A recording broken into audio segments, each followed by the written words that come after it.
Assembly సమావేశాల నుంచి YCP ఎందుకు పారిపోతుందో నిన్న శాసన మండలిలో చర్చ చూస్తే చాలా మందికి అర్థమవుతుంది. ఎందుకంటే నిన్న బొత్స సత్యనారాయణ గారు ఒక ప్రశ్న లేవనెత్తాడు. ఆ ఫీజు రియంబర్స్మెంట్ బకాయిలు కూటమి ప్రభుత్వం వచ్చిన తర్వాత చెల్లించడం లేదు, బకాయిలు పెట్టి విద్యార్థులను ఇబ్బంది పెడుతుందని చెప్పి బొత్స సత్యనారాయణ మాట్లాడినప్పుడు విద్యాశాఖ మంత్రిగా దానికి లోకేష్ గారు చాలా చక్కగా సమాధానం చెప్పి ఒక సవాల్ కూడా విసిరారు బొత్స సత్యనారాయణకి. ఆ సవాల్ తర్వాత ఆయన బయటికి వెళ్ళిపోయాడు. మేము వాకౌట్ చేస్తున్నామని బయటికి వెళ్ళిపోయాడు అనుకోండి.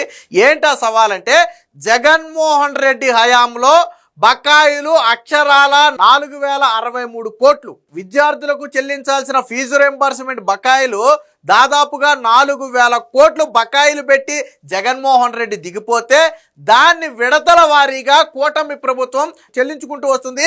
2 రోజుల క్రితం కూడా 1200 కోట్ల రూపాయలు కూటమి ప్రభుత్వం బిల్లులు విడుదల చేసింది. అయితే దీన్ని తొక్కిపట్టి, అంటే వాళ్ళ హయాంలో బకాయిలు ఉన్నాయి, వాటిని కూటమి ప్రభుత్వం విడుదల చేస్తుందని చెప్పకుండా కూటమి వచ్చిన తర్వాత విద్యార్థులకు బకాయిలే చెల్లించట్లా, కాలేజీ ఇబ్బంది పెడుతున్నాయి. ఎవరి బకాయిలు అవి? కూటమి పెట్టిన బకాయిలా, జగన్ పెట్టిన బకాయిలా? అది స్పష్టంగా చెప్పాలి. ఎవరు పెట్టిన బకాయిలు అంటే జగన్మోహన్ రెడ్డి పెట్టిన బకాయిలు. నిన్న బొత్స సత్యనారాయణ లేదు మేము 2 టర్ములు మాత్రమే చెల్లించాలి, మిగిలిన బకాయిలన్నీ మేము చెల్లించేసాం, 4000 కోట్లు అబద్ధం, అంత బకాయిలు ఉండవు అంటే లోకేష్ దానికి కూడా ఒక సమాధానం చెప్పాడు. 4063 కోట్ల రూపాయలకు మీరు పెట్టిన పెండింగ్ బిల్లులకు సంబంధించి పూర్తి వివరాలు శాసన మండలిలో ప్రవేశపెట్టడానికి నేను సిద్ధం.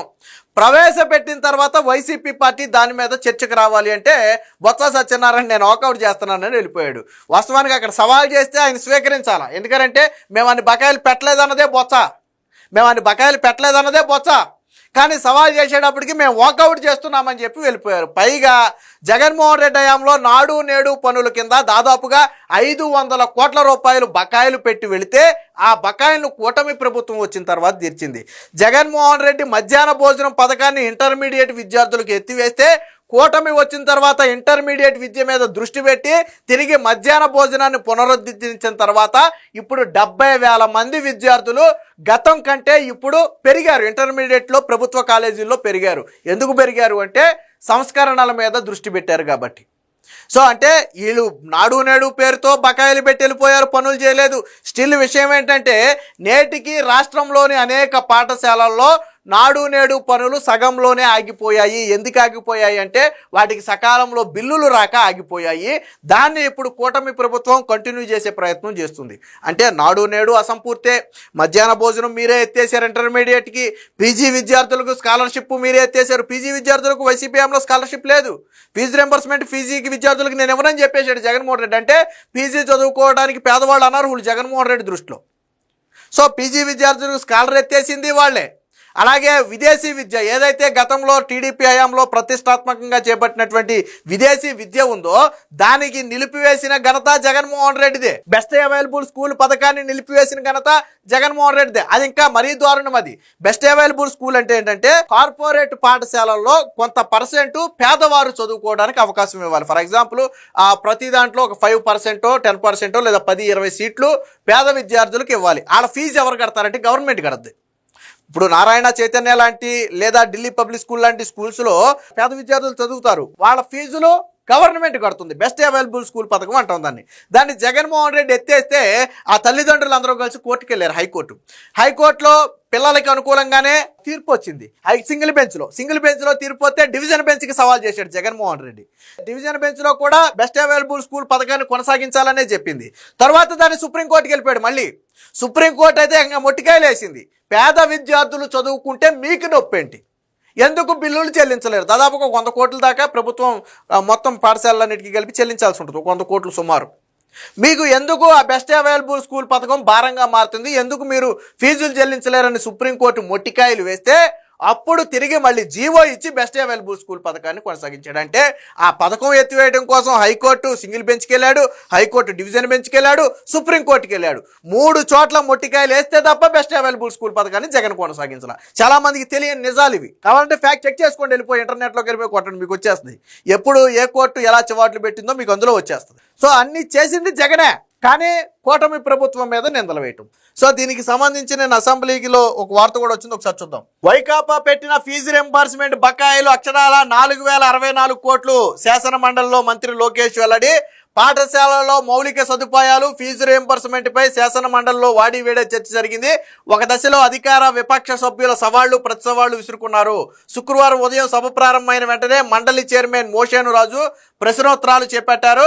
ప్రభుత్వ పాఠశాలల్లో మౌలిక సదుపాయాలు మెరుగుపరుస్తామని ఈ సందర్భంగా లోకేష్ శాసన మండలిలో పేర్కొన్నారు. వైకాపా ప్రభుత్వానికి నాడు నేడుపై చిత్తశుద్ధి లేదని, అప్పట్లో వారు 500 కోట్ల రూపాయల పెండింగ్ బిల్లులను కూటమి ప్రభుత్వం చెల్లించాల్సి వచ్చిందని విమర్శించారు. వైకాపా ప్రభుత్వం బాగా పనిచేస్తే అభ్యసన సామర్థ్యాలు ఎందుకు పడిపోయాయో చెప్పాలని నిలదీశారు. మనబడి మన భవిష్యత్తు పథకం కింద ఖర్చు చేసిన నిధుల వివరాలపై వైకాపా ఎమ్మెల్సీ అడిగిన ప్రశ్నకు సమాధానంగా ప్రభుత్వ పాఠశాలల్లో మౌలిక సదుపాయాల కోసం 7500 కోట్లు ఖర్చు చేయాల్సి ఉంది. ప్రతి పాఠశాలను 18 అంశాల ఆధారంగా స్టార్ రేటింగ్ ఇచ్చాం. సుమారు 40% పాఠశాలలకు 2 స్టార్ రేటింగ్ తక్కువగా వచ్చాయి. వాటి రేటింగ్ ఎలా మెరుగుపరచాలనే దాని మీద కూడా మేము అధ్యయనం చేస్తున్నామని చెప్పి చెప్పడం జరిగింది. ఇక అన్నిటికీ మించి fee reimbursement. So fee reimbursement పై వైకాపా చర్చకు రావాలి. మంత్రి లోకేష్ వైకాపా హయాంలో 4064 కోట్ల మేర ఫీజు రియంబర్స్మెంట్ బకాయిలు ఉన్నాయని, దీనిపై చర్చించేందుకు సిద్ధమని మంత్రి లోకేష్ సవాల్ విసిరారు. ఆరోపణలు చేసి పారిపోవడం, వాకౌట్ చేయడం వైకాపాకు ప్యాషన్ గా మారిందని విమర్శించారు. బకాయిల వివరాలు సభ ముందు ఉంచేందుకు నేను సిద్ధం. చర్చకు వైకాపా సభ్యులు రావాలి. 3 నెలలకు ఒకసారి చెల్లించినట్టు ఎలా అబద్ధాలు చెబుతారు? ఇంటర్ విద్యపై మేము దృష్టి పెడితేనే ప్రభుత్వ జూనియర్ కళాశాలల్లో 70,000 మంది విద్యార్థులు పెరిగారు. 5 ఏళ్ల వైకాపా పాలనలో కనీసం విద్యార్థులకు పుస్తకాలు ఇవ్వలేదు. మధ్యాహ్న భోజనాన్ని రద్దు చేశారు. మేము వచ్చిన తర్వాత తిరిగి ఆ మధ్యాహ్న భోజనాన్ని కూడా పునరుద్ధరించామని చెప్పి నారా లోకేష్ చెప్పారు. అయితే బొత్స సత్యనారాయణ చెప్పింది ఏంటి? మా హయాంలో 2 త్రైమాసికాలే బకాయిలు, అంటే మొత్తానికి బకాయిలు ఉన్నాయని బొత్స ఒప్పుకున్నాడు. కాకపోతే మీరు అన్నట్టుగా 4000 కోట్లు కాదు, 2 త్రైమాసికాలకు సంబంధించి అంటే మేబీ 2000 కోట్లు 3000 కోట్లు లోపు ఉంటాయేమో అని చెప్పే లెక్క ప్రకారం వైకాపా ప్రభుత్వంలో ఫీజు రింబర్స్మెంట్ బకాయిలు 2 త్రైమాసికాలే మాత్రమే ఉన్నాయి. కూటమి ప్రభుత్వం వచ్చిన తర్వాత ఫీజు రింబర్స్మెంట్ బకాయిలను భారీగా పెండింగ్ పెట్టింది. వాటిని ఎప్పటిలోగా చెల్లిస్తారనేది వెల్లడించాలి. వైకాపా ప్రభుత్వం 4000 కోట్లు బకాయిలు పెట్టిందనేది వాస్తవం కాదు. గత 2 ఏళ్లలో గ్రామీణ ప్రాంతాల్లో ఎన్ని జూనియర్ కళాశాలలు ఏర్పాటు చేశారు? రాష్ట్రంలో విద్యా వ్యవస్థ భ్రష్టు పట్టింది. ఇందుకు నిరసనగా వాకౌట్ చేస్తున్నామని చెప్పి, అంటే రాష్ట్రంలోనంట విద్యాశాఖ భ్రష్టు పట్టిందని పాపం బొత్స సత్యనారాయణ వాకౌట్ చేశాడంట. మరి నువ్వు 2 త్రైమాసికాలే బకాయిలు అన్నప్పుడు ఇక్కడ నారా లోకేష్ వివరాలు సభ ముందు ఉంచేందుకు సిద్ధమని చెప్పాడు కదా. ఆయన 4064 కోట్ల రూపాయలను సభ ముందు ఉంచేందుకు సిద్ధమని చెప్పాడు కదా ఆయన. మరి అందుకు బొత్స సత్యనారాయణ ఒప్పుకోవచ్చు కదా, నీది పోయిందేముంది? నువ్వు అన్నట్టుగా 2 త్రైమాసికాలే అయితే ఇక్కడ నారా లోకేష్ దొరికిపోతాడు కదా. అప్పుడు కార్నర్ చేయడానికి మీకు ఛాన్స్ ఉంటుంది కదా.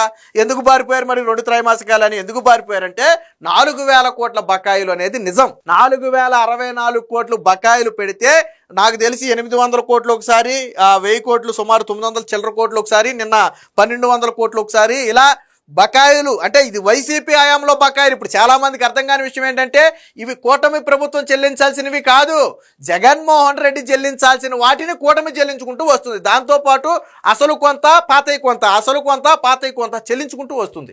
సరే, ఏ గవర్నమెంట్ అయినా చివరి దశలో ఎలక్షన్ ముందులో ఏదైనా చెల్లించకుండా వదిలేస్తే ఈ నెక్స్ట్ గవర్నమెంట్లు చెల్లించాలి, ఓకే.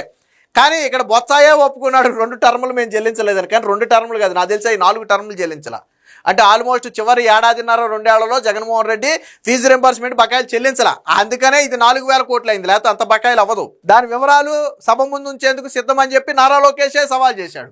కానీ బొత్స సత్యనారాయణ మాత్రం విద్యా వ్యవస్థ భ్రష్టు పట్టిందంట, అందుకని వాకౌట్ చేస్తాడంట. పైగా ఏమన్నాడు చూడండి, ఎందుకు నిరసనగా వాకౌట్ చేస్తున్నాం, వాకౌట్ చేయడం మాకు ఫ్యాషన్ కాదు అని. అంటే వెళ్తా ఇక్కడ నారా లోకేష్ వీళ్ళకి వాకౌట్ చేయడం ఫ్యాషన్ అయిపోయిందంటే, వాకౌట్ చేయడం మాకు ఫ్యాషన్ కాదు, మేమైనా వాకౌట్ చేస్తామని చెప్పి బొత్స సత్యనారాయణ వెళ్ళిపోయాడు. ఒక సీనియర్ నేత అయ్యి ఉండే, అంటే సమాధానం చెప్పలేక వైసీపీ ఒకవేళ నిజంగానే నారా లోకేష్ 4064 కోట్ల రూపాయలకు సంబంధించిన ఆ బిల్లులు అక్కడ పెడితే ఇప్పుడు వైసీపీ సమాధానం చెప్పాలి, ఎందుకు చెల్లించలేదో బొత్స సత్యనారాయణ చెప్పాలి సమాధానం. అప్పుడు ఇంకా అబాసిపాలు అవుతామని చెప్పి అబ్బాయి మేము అన్ని బిల్లులు పెట్టలేదని చెప్పి ఒక మాట చెప్పి ఆయన వాకౌట్ చేసి వెళ్ళిపోయాడు. అంటే జగన్మోహన్ రెడ్డి హయాంలో విద్యార్థులకు చేసింది గుండు సున్నా, అంటే చేసింది మూరుడు ప్రచారం బారెడని చెప్పి జగన్మోహన్ రెడ్డి చేసిందేమో గోరంతా, చేయాల్సింది కొండంత, కానీ ప్రచారం మాత్రం కొండంత చేసుకున్నాడు. చేసింది గోరంత అయినా ప్రచారం మాత్రం కొండంత చేసుకున్నాడు. కానీ వాస్తవానికి అంతకు 2-4-5 రెట్లు జగన్మోహన్ రెడ్డి బకాయిలు పెట్టి వెళ్ళిపోయాడు. నాట్ ఓన్లీ ఫీజు రింబర్స్మెంట్, మనం ఇందాక మాట్లాడుకున్నట్లుగా నాడు నేడు బకాయిలు కూడా జగన్మోహన్ రెడ్డి పెట్టి వెళ్ళిపోయాడు. ఈవెన్ వంట వండే మధ్యాహ్న భోజనం వంట కార్మికుల బకాయిలు కూడా జగన్మోహన్ రెడ్డి పెట్టి వెళ్ళిపోయాడు. వంట కార్మికుల బకాయిలు కూడా జగన్మోహన్ రెడ్డి పెట్టి వెళ్ళిపోయాడు. ఇటు గురించి మనం మాట్లాడుకుంటున్నాం, కానీ అవి కూడా బకాయిలు పెట్టి వెళ్ళిపోయాడు. వాటిని కూడా కూటమి ప్రభుత్వం వచ్చిన తర్వాత చెల్లించింది. అంటే మొత్తంగా విద్యార్థులకు జగన్మోహన్ రెడ్డి చేసిన దానికంటే కూడా చేయకుండా పెండింగ్ పెట్టి వెళ్ళిందే ఎక్కువ. ఈ రోజు విద్యార్థులు ఫీజు రింబర్స్మెంట్ గురించి బాధపడుతున్నారు అంటే గతంలో అది జగన్మోహన్ రెడ్డి చేసిన పాపమేనని చెప్పి నిన్న శాసనమండలి సాక్షిగా బయటపడింది.